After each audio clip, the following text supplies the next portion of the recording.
Հարգելի նախագահություն, հարգելի գործընկերներ, իսկապես իմ գործընկերները շատ իրավացիորեն նշում են եւ խմբակցության հանդիպումը, պարոն Գալստյան, եւ այսօրվա հարց ու պատասխանը բավականին կառուցողական տպավորություն է թողել եւ դրանով իսկ ուրեմն նաեւ պայմանավորված կլինի հետագան, չնայած փակ գաղտնի քվեարկություն է, բայց արդեն պարզ է, որ դուք թողել եք կառուցողական տպավորություն, նորովի եք նայում, մեկ, երկրորդը հավասարակշիռ եք,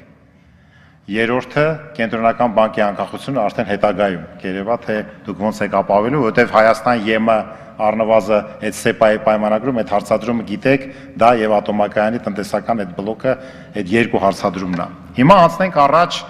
օգտագործեմ իմ ժամանակը, խոսենք մի քիչ չափելի։ Ուրեմն ինչ ունենք, ունենք 5.5 տրիլիոն համախառն ներքին արդյունք եւ 3.5 տրիլիոն վարկեր եւ մոտավորապես 3.1-2 տրիլիոն ավանդներ։ Պատկերացրեք, որ եթե հետ գնանք մի 10-15 տարի առաջ, հնա վարկեր հարաբերակցությունը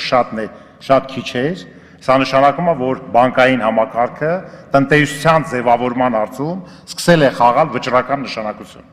Հա, մեկ եւ երկրորդ, դա նշանակում է, որ թափանցիկությունը որոշ չափով աճել է այդքանով, որտեղ այն ժամանակ ավելի սեփական գումարներ էին, ուրեմն մտնում շրջանառության մեջ, միգուցե ստվերներ շատ եւ այլ եւ այլն։ Սա երկրորդ հարցադրում։ Ինչի համար, սա նշանակում է բանկային համակարգը գեներացնում է կյանքի ռիթմը, այսինքն դա նշանակում է, որ ոչ բանկային համակարգով շրջանառությունը շատ ավելի քիչ տեսակարգ ունի։ Հիմա 560,000 սպառողական վարկեր եւ 1,650,000 վարկեր։ Հիմա ես այդ հարցը տվեցի ձեզ, մի քիչ պետք է հասկանանք, թե դրանք կենթանի մարդիկ են, մեր հայրենակիցներն են, եթե այս ճգնաժամով պայմանավորված իրանց եկամուտները քիչ են լինելու կամ չեն լինելու։ Այդ վարկերի ճակատագիրը սպառողական ո՞նց է լինելու, որտեղ այդ վարկերը չեն վերցել, որ բիզնես անեն։ Վարկերը վերցրել են, որ ապրեն, դեղ գնեն, ուսման վարձ վճարեն, չգիտեմ, սնունդ առնեն, հագուստ եւ այլն։ Ո՞նց է լինելու սրա պատասխանը ես կխնդրեի, որ կարճ կոնցեպտուալ դուք ասեք, թե սպառողական վարկերի հետ մենք ինչ ճանապարհ ենք կտրել, ինչ ենք անելու, սա մեկ։ Երկրորդը, ես ձեզ հարցրեցի, թե մենք ունենք հետարքիր մի դիլեմա առաջացավ։ Դուք ասեցիք, որ սպրեդը իջել է, այսինքն ավանդ վարկ հարաբերակցություն իջել է, որտեղ մրցակցությունը մեծացել է, խոշորացման հաշվին։ Ընդհանրապես պետք է հակառակը լիներ, այսինքն ինչքան կենտրոնացումը մեծանում է որևէ շուկայում, այնքան թուլանում է մրցակցությունը։ Ստեղ մի ձևի անհասկանալի է, թե այս ոնց է կատարվել, եւ եթե տենց է գնում, ես կարծում եմ, որ էլի խոշորացնենք։ Եթե մենք այդ սպրեդը կչանում է, վերեք այդ բանկերը էլի խոշորացնենք, Հայաստանի տնտեսությունը այնքան մեծ չի, որ 17 բանկ սպասարկի։ Կարող է մենք ավելի խստացնենք, հիվանդ ակտիվները իջացնենք, չեմ ասում դա վարչական ձևով։ Տարբեր տեսակետներ կարող ալնի 5 միլիարդը 30 միլիարդ սարքելու, ես այնքան էլ կողմ չէի, բայց դա կոշտ գործիք էր, որ մենք դիմակայ էինք, այսինքն մենք գնացինք ոչ ստանդարտ ճանապարհով այդ ռեպոները, նորմատիվները բարձրացնելով, որը միջև հիմա մնացել է շատ քիչ է թուլացել։ Հիմա այս ճանապարհով եւ ես հարց եմ տալի հաջորդ հարցը, բայց մի քանի տարվա ընթացքում հետ չի եղել, որ այդ շահութաբեր բիզնեսը, որ բանկային գործունեությունն է, դիմեն Հայաստանում կան, չէ՞, մեծ փողատերերի, բայց չի եղել, որ դիմեն ասեն, բեր շահութաբեր ոլորտն էլ մտնենք այդ բիզնեսով, պարզվում է, որ ոչ։ Կարող է այդ միջև դիմելը պետք է ճշտեին ինչ-որ միտեղ, նոր դիմեին, թե չդիմեին։ Իհարկե դոյի պոսլի ռեժիմով եմ ասում, դոյի պոսլի։ Այսինքն, եթե տենց է, որ պետք է ճշտեն, որտեղ բանկային գործունեությունը այն է, որ ինքը համ լեգալացնում է ֆինանսական հոսքերը, շատ լավ գործիք է, որ բանկերի միջոցով ցանկացած բան լեգալիզացվի եւ որևէ հարցականներ չմնա, եւ երկրորդ, դա մի կողմից է վատ է, որ չեն դիմում, որ բանկային գործունեությամբ զբաղվեն։ Այս խնդրեի դա էլ ասենք, թե դա ինչ դիլեմա է, որտեղ թվում է թե ակնհայտ ճշմարտություններ են, որ չի քննարկվել, բայց կարող է դաշտը այդքան ազատական չի, որ գան, կարող է հանկարծեն գումարները, որ պետք է բանկ բացեին, դրա հարցը հələ լուծված չի, թե տեղեր ռեժիմներ կան, այսինքն սա կարող է հենց մի քիչ վախացնի, որովհետև կարող է հենց ստացվում, որ Հայաստանում ներդրումներ անելը մի քիչ վախենալու է եւ դրա համար, հենց դրա համար ես ուզում եմ նշեմ, որ երեք ասել եմ, այսօր էլ եմ նշում, որ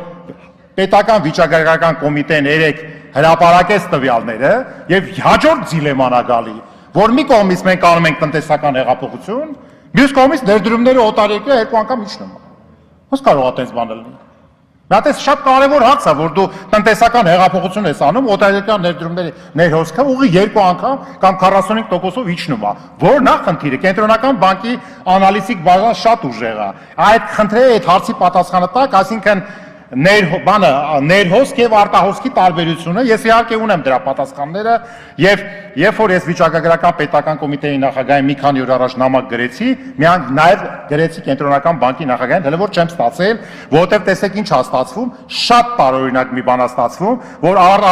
արտասահմանյան ինվեստորը կվերցնի մեր պաշտոնական վիճակագրությունը, կնայի որ 19 թվականի ապրիլի 5-ին, տենց է այդ հրապարակման տար, ինքը 111 միլիարդ է կազմել այդ թիվը 18 թվի համար, այդ տարբերությունն է, այսինքն 254 միլիոն դոլար։ Մեկ էլ այս տարի այդ նույն թիվը կազմել է 74.9 միլիարդ դրամ։ 27 միլիարդով իջել է։ Ոնց հասկանանք, սա պետական վիճակագրությունն է վերջին հաշվով։ Սա լուրջ բան է, եւ այդ հարցը ուղղորդեց վիճակագրական կոմիտեն դեպի կենտրոնական բանկ, որ խնդիրը կայացել է նրանում, ուշադրություն։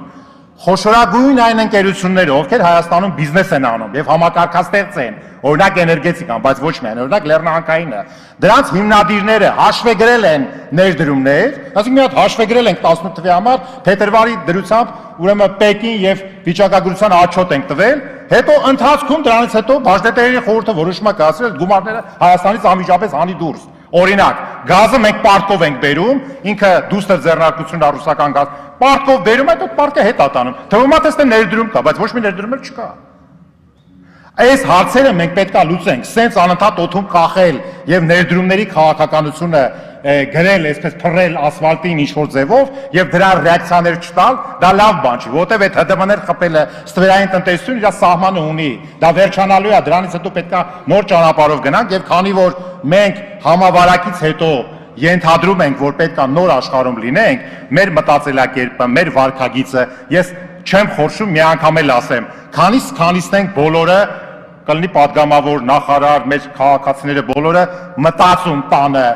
ինչ է լինելու, ինչ են կորցնում, ինչ ենք շահում, ինչ է լինելու մեր հետ, մեր երեխաների հետ, մեր ընտանիքների հետ, բայց բոլորս միակարծիք ենք։ Այս վերջի օրերին ես հետաքրքիր լավ բան եմ զգում, ոնց որ թե ինչ որ հաղթահարել ենք հիմնականում։